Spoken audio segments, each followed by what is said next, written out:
আসসালামু আলাইকুম। আজকে ক্লাসে তৃতীয় শ্রেণীর গণিত বইয়ের 3, 4, 5 এই তিনটা অঙ্ক সমাধান করব। প্রথমে 3 নম্বরটা খেয়াল করো। 3 নম্বরে আছে খালি ঘর পূরণ করি। দেখো এখানে মোট 4টা অঙ্ক আছে। 4টা অঙ্কে যে খালি ঘরগুলো আছে, খালি ঘরে কত হবে সেটা আমাদের বের করতে হবে। প্রথমে 1 নম্বরটা খেয়াল করো। 1 নম্বরে আছে 18/6 × 7। চলো এই অঙ্কগুলো আমরা খাতায় করে দিচ্ছি। এই 1 নম্বর অঙ্কটা করতে হলে প্রথমে আমাদের এই অঙ্কটা তুলে নিতে হবে। তুলে নাও যে 18/6 × 7। এবার দেখো এখানে ভাগ এবং গুণ আছে, তাহলে কার কাজ আগে করবা? দেখো ভাগ এবং গুণের মধ্যে যেইটা আগে থাকবে তার কাজটা আগে হবে। ভাগ যদি আগে থাকে তাহলে ভাগের কাজ আগে হবে, গুণ যদি আগে থাকে তাহলে গুণের কাজ আগে হবে। এবার 18কে 6 দিয়ে ভাগ করতে হবে, কিন্তু ভাগের কাজ আগে হবে। 6 ঘরের নামটা পড়ো। তো 6 কে 6, 6 × 2 = 12, 3, 6 = 18, কত আসছে? 3 আসছে, তাই 3 লিখে নাও। এবার এই গুণ চিহ্ন দিয়ে এই 7 লিখে দাও।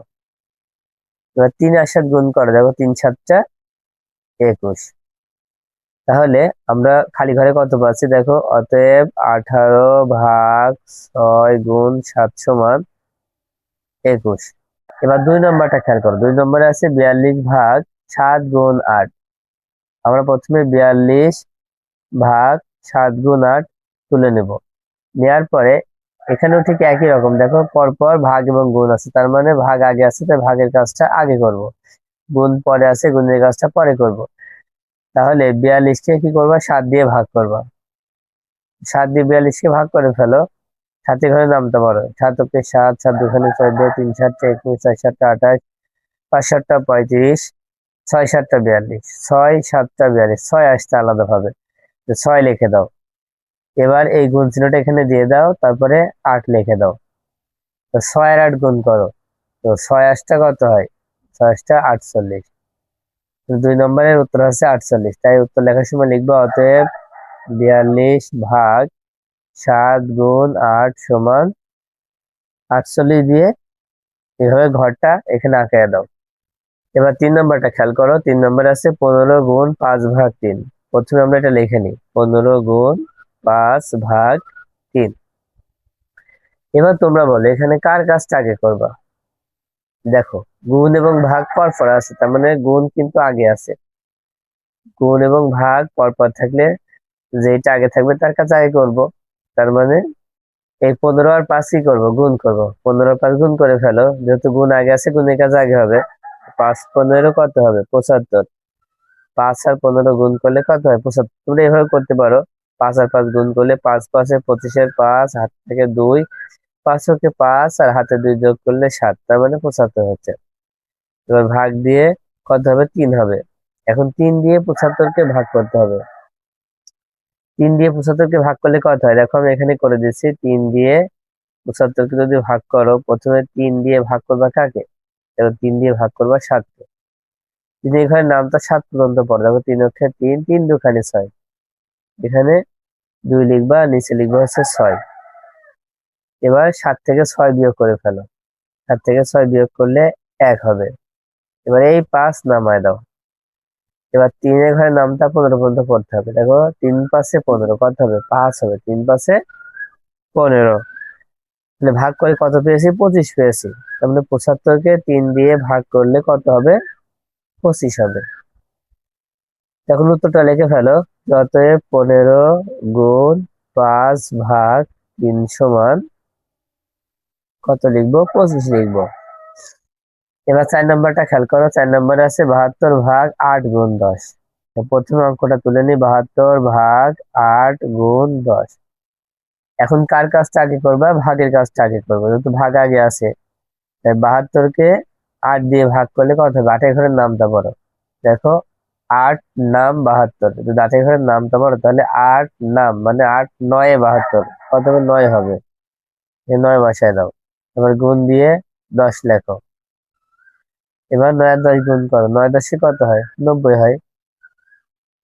অতএব 72/8 × 10 = কত? 90। এবার এই 4 নম্বর অঙ্কটা খেয়াল করো। 4 নম্বরে আছে 12 জন বন্ধু প্রত্যেকে কত করে টাকা দিলে 22 টাকা দামের 18টি খাতা কিনতে পারবে?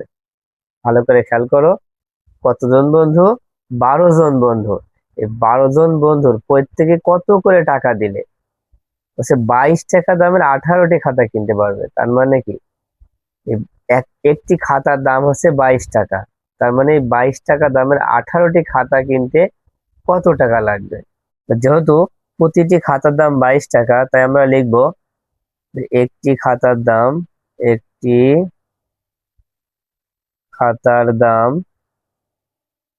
22 টাকা।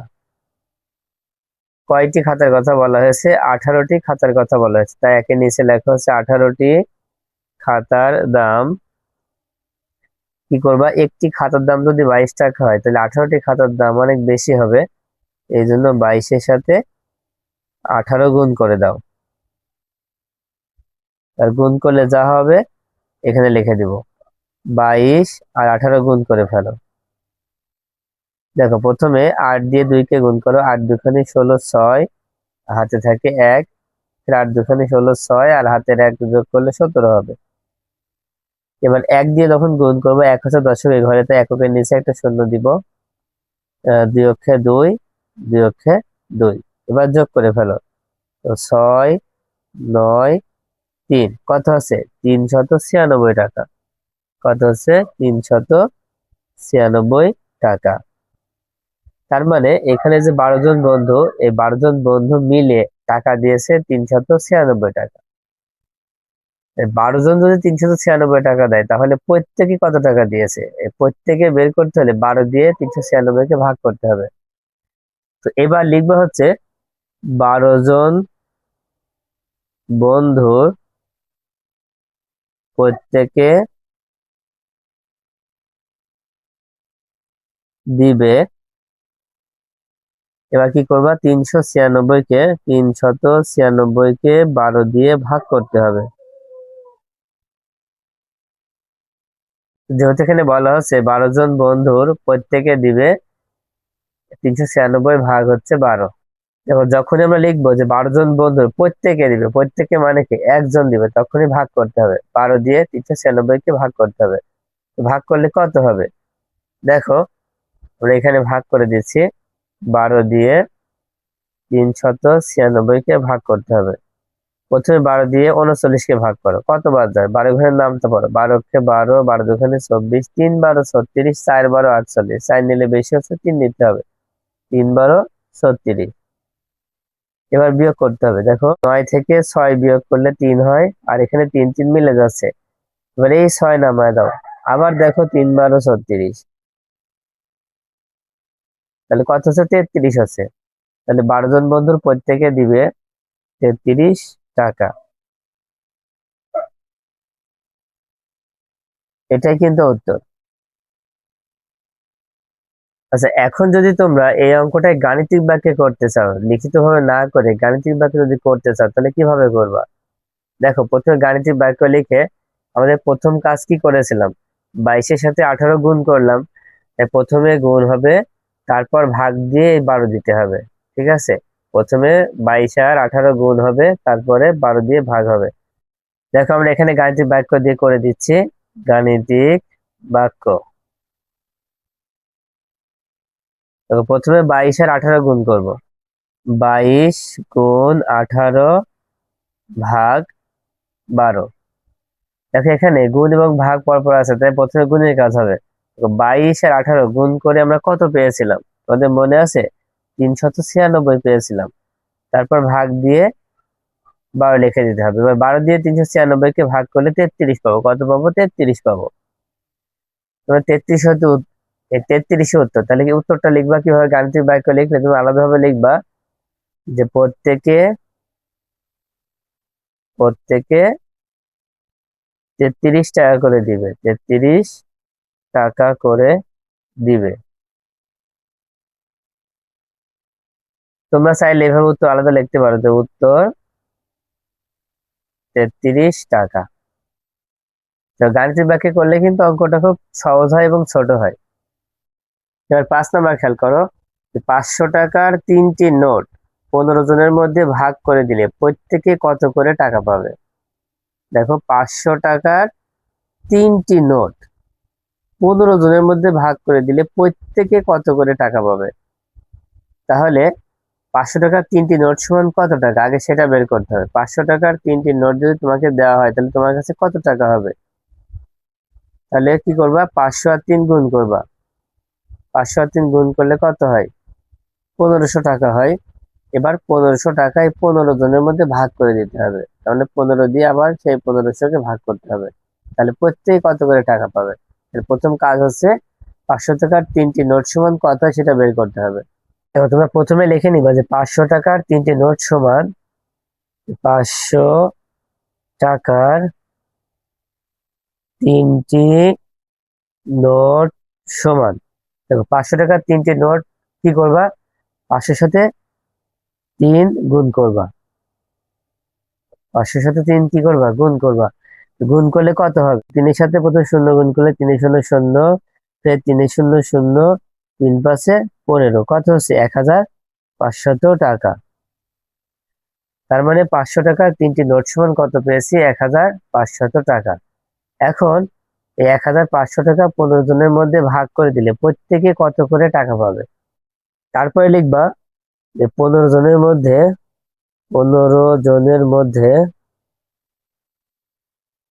ভাগ করে দিলে প্রত্যেকে টাকা পাবে, প্রত্যেকে টাকা পাবে। এটা তোমাদের 2 লাইন হলেও কোনো অসুবিধা নেই।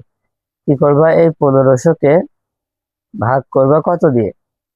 দেখো 15 দিয়ে, যেহেতু 15 জনের কথা বলা হচ্ছে 15 দিয়ে ভাগ করবা। দেখো এই ভাগটা কিন্তু খুবই সহজ।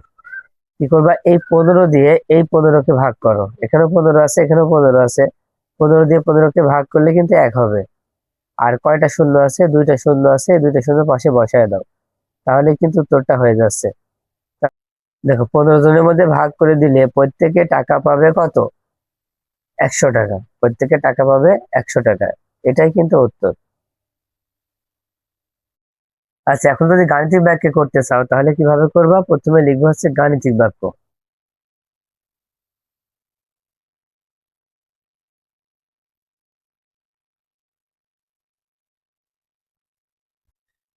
গাণিতিক বাক্য দিয়ে প্রথমে লিখবা হচ্ছে 500 গুণ 3।